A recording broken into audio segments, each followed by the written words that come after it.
And Hi, I'm Mimi Lou, and I usually get to come and meet with you guys, third graders and fifth graders of Fremont County, at the Wyoming Outdoor Weekend, which is held over in Lander.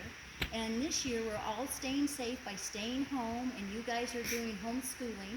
So Classic Air Medical, we are putting together an educational video on our splinting, our outdoor splinting booth that we would have been there with you this year. I have a medic of mine. We work together. This is Zach Lyman, and then my cameraman behind me is my airplane mechanic, and his name is Ian. And so I'm going to talk to you guys about being outdoors and camping with your family, and somebody gets hurt. It may be your friend, it may be your family member. And so there's four things that we want to think about when things like that happen. And the first thing is that we want to keep everybody safe. So you want to move to an area where you can be safe if you can. And then the other thing on number one is you want to stop the bleeding. That's the first thing you want to do, is stop that bleeding if it happens to be an area that's bleeding. Number two, you want to splint and secure the area. And Zach and I, we're going to demonstrate this for you. He has a hurt arm today, and he also has a hurt leg. And number three, we'll then position his leg and his arm so that it's secure against his body, or that it's in a comfortable position. And then you want to stay together, and you want to stay dry and warm, and you want to call for help. So before we move on to splinting Zach's broken arm and his broken leg, I want to talk to you about things that would be in your camper, on your four-wheeler, or your side-by-side, or actually in your truck, and on your body that can help splint Zach's arm. So number one, we're going to use a shirt for Zach's arm, and then we're also going to make strips out of my t-shirt that I had on to help secure his leg. So if you don't have any scissors, you can actually tear the bottom of your shirt, your t-shirt, and you can make strips of material that can help stabilize his leg area. I'll show you here in just a moment. So here's a picture, you guys, of the splint that Zach and I is going to try to create here on his arm. So number one, I'm going to go back to my poster, and I'm going to come over here and say, hey, Zach, you fell off your motorcycle? yeah, Way to go, man. We'll put that arm right against your body and hold it with your other hand and keep it nice and secure. I'm going to first, you guys, look to see if there's any bleeding. I'm going to look at this, and holy smoke, there is some bleeding. So what I'm going to do is I'm going to put a direct pressure dressing on it. I'm going to take my sock off, and I'm going to wad it up, and it's going to be a direct pressure. It's going to be a big old wad of sock, and I'm going to put that right over Zach's bleeding area, and I'm going to have him actually hold it in place. So we're putting direct pressure. So we have finished number one, which is stop the bleeding. Number two, now I'm going to splint and secure. He has his arm close to his body, which helps keep his arm comfortable. I'm going to take my shirt off, you guys, and you can button it up. Here it is. Look at it real quick. And you just button it up. And then you take the bottom of it and you tie it together like this.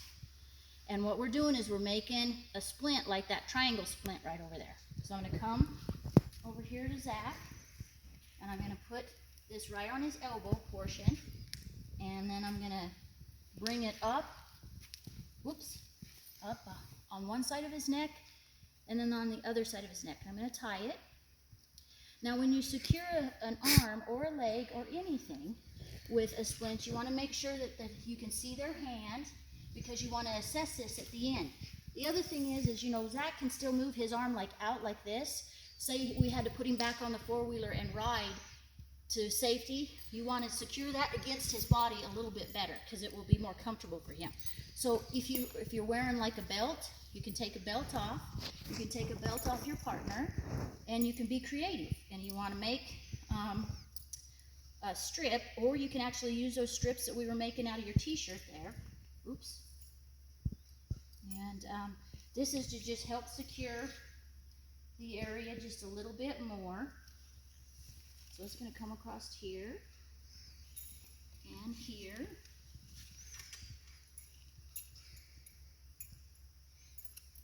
And this can also, you can be real careful, you know, but you want to be careful going over the site that's hurt, and bring it around here, and just tighten it down so that it kind of helps Zach's arm stay right against his body.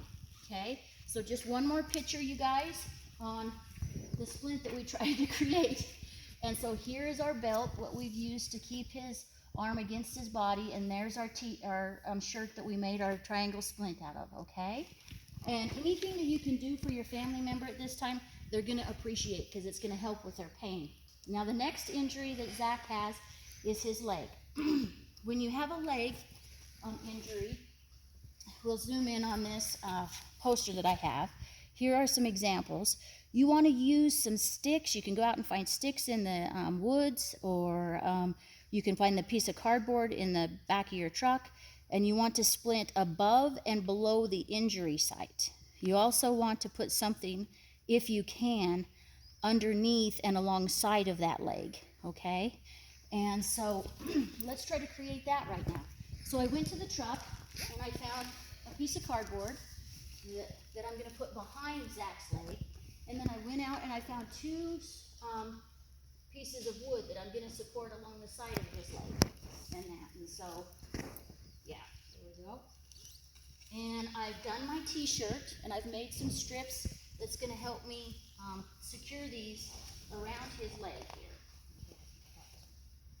And remember, I'm trying to support this joint right here, which is his knee, which is above his injury, and I'm going to support this joint right down here, his ankle. There's the top. And you just do your very best out there. You know, when you can be super creative when you're outdoors. I know that if you had this challenge, that all of you would be able to do something that would help your family member and your friend. And so we have now supported Zach's leg. His leg wasn't bleeding, so I didn't need to apply a dressing, but it's always kind of good to watch this site and to keep it as clean as you possibly can. And so we have secured something behind it and alongside, and secured the joint above and below. So those are some good things to know to help your family members at a time. When you're outdoors, we all live in Wyoming and our surrounding states, because we love to be outdoors and camp and have fun. And you know, we never plan for an accident or an injury, but if it so happens that you guys can be prepared and help that person stay safe. So enjoy your summer, and I hope to see you next year.